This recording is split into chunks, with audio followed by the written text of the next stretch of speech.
కైకలూరు కలిదిండిలో మీ భూమి మీ హక్కు కార్యక్రమంలో సీఎం చంద్రబాబు పాల్గొన్నారు. రైతులకు రాజముద్రతో కూడిన పట్టాదారు పాస్ పుస్తకాలు పంపిణీ చేశారు. 41,000 ఎకరాలను 22A నుంచి తొలగించి 1.47 లక్షల మందికి పైగా రైతులకు పట్టాలిచ్చామని తెలియజేశారు. గత పరిపాలనలో భూ రికార్డులు ధ్వంసమయ్యాయని ఆరోపించిన ఆయన భూ సమస్యలు శాశ్వతంగా పరిష్కరిస్తామని కూడా చెప్పారు. ఆక్వా రైతులకు యూనిట్ విద్యుత్ ₹50 ఇస్తున్నామని, ఇదే సమయంలో ప్రతిపక్షంపై కూడా తీవ్రమైన విమర్శలు గుప్పించారు. గంజాయి అరాచకాలను అరికట్టామని, అభివృద్ధిని అడ్డుకునే వారిని ఉపేక్షించేదే లేదని ఘాటు వ్యాఖ్యలు చేశారు సీఎం. కలిగిన సేవకుడుగా ఈరోజు మీ దగ్గరకు వచ్చి ఎక్కడ కూడా నేను ఒక మాట చెప్పాను. నీతివంతమైన పాలన ఇస్తాం, సుపరిపాలన ఇస్తాం, మళ్ళీ రాష్ట్రాన్ని పునర్నిర్మాణం చేస్తామని నేను మా మిత్రుడు పవన్ కళ్యాణ్ గారు ఆ రోజు మీకు హామీ ఇచ్చాం.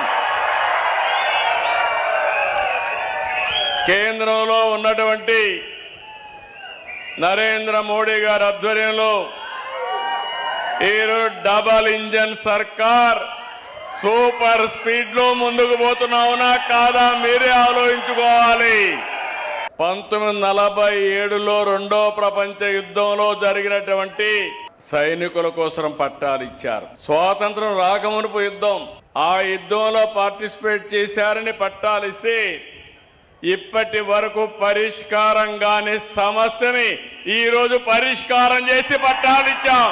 మీ హక్కు, వేరే వాళ్ళ పెత్తనం మీ భూమిపైన ఉండడానికి వీలు లేదు.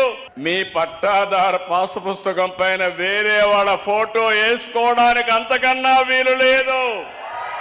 1924లో విధ్వంసం వల్ల మరిన్ని సమస్యలు వచ్చి జటిలమైపోయింది.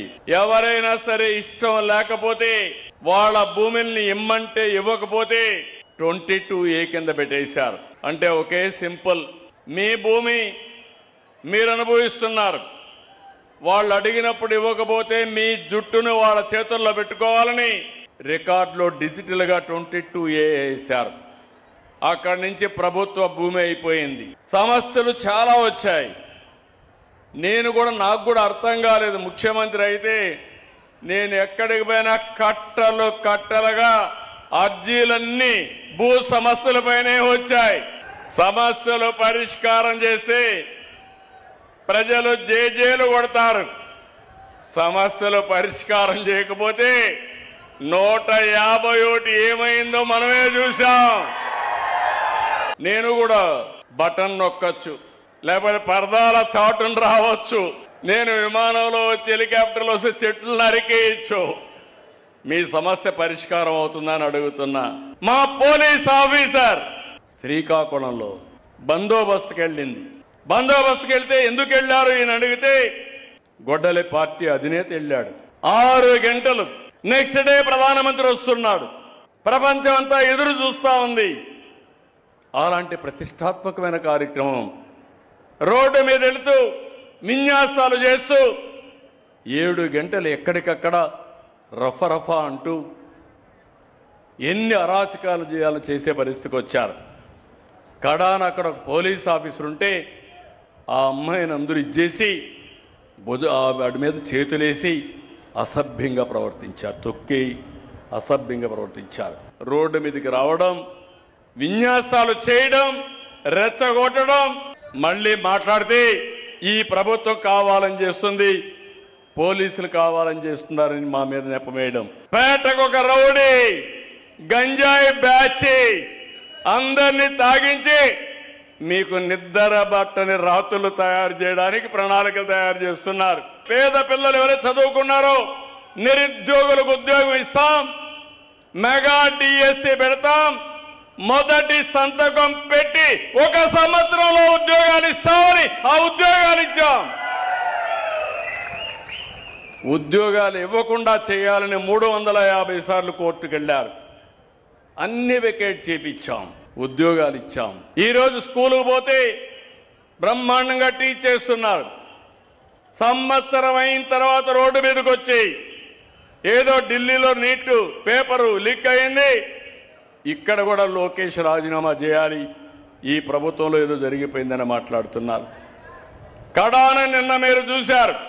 ఎవరైతే ఉద్యోగాలు వచ్చాయో మెగా డిఎస్సీలో వాళ్లే ర్యాలీ చేసి ఇంతవరకు చూశాం. ఇప్పుడు మాకు ఓపిక నశించింది. మేము చదువు చెప్పడం ఎంత బాగా చెప్తామో తప్పు చేసిన వాడిని చితక కొట్టడం కూడా అదే మారి కొడతామని రోడ్డు మీదకి వచ్చారు. కొండారెడ్డి బురుజు కర్నూలంగానే మనకు గుర్తొస్తుంది. అలాంటి ఒక హిస్టారికల్ మాన్యుమెంట్ దగ్గరికి వెళ్ళారు. వెళ్ళి కబద్దార్ చెప్పండి, మేము సమాధానం చెప్తామని అడిగే పరిస్థితికి వచ్చారు. ఎవరన్నా సిగ్గుండేవాళ్ళు ఒప్పుకోవాలి కదా, మానాలి కదా, అవునా కాదా, మానాలా లేదా? మానాలి అనేవాళ్ళు చేలిపైకి ఎత్తండి. ఇప్పుడు ఈరోజు మళ్ళా ఆందోళన చేస్తారంట, మళ్ళా ర్యాలీలు తీస్తారంట.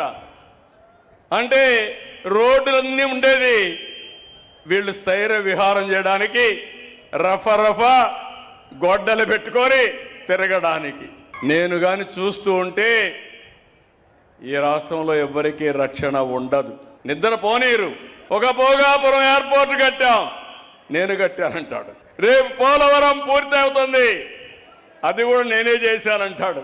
మనం ఇది చేసి ఆనందపడతా ఉంటే గొడ్డలి పార్టీ గొడ్డళ్లతో ఏదైతే ఆ రోజు బాబాయిని చంపి ముఖ్యమంత్రిగా ఉన్న నా మీదనే కేసు ఎట్టయితే పెట్టాడో, పేపర్ రాశారు చూశారు కదా, నారాసుర రక్త చరిత్ర, నా ఫోటో, నా చేతిలో కత్తి. నాకు అలవాటు లేనిది అది ఒకటే, నా జీవితంలో ఎప్పుడూ లేదు. రౌడీలకు సింహ స్వప్నంగా ఉంటా, నేను రౌడీజం చేయను.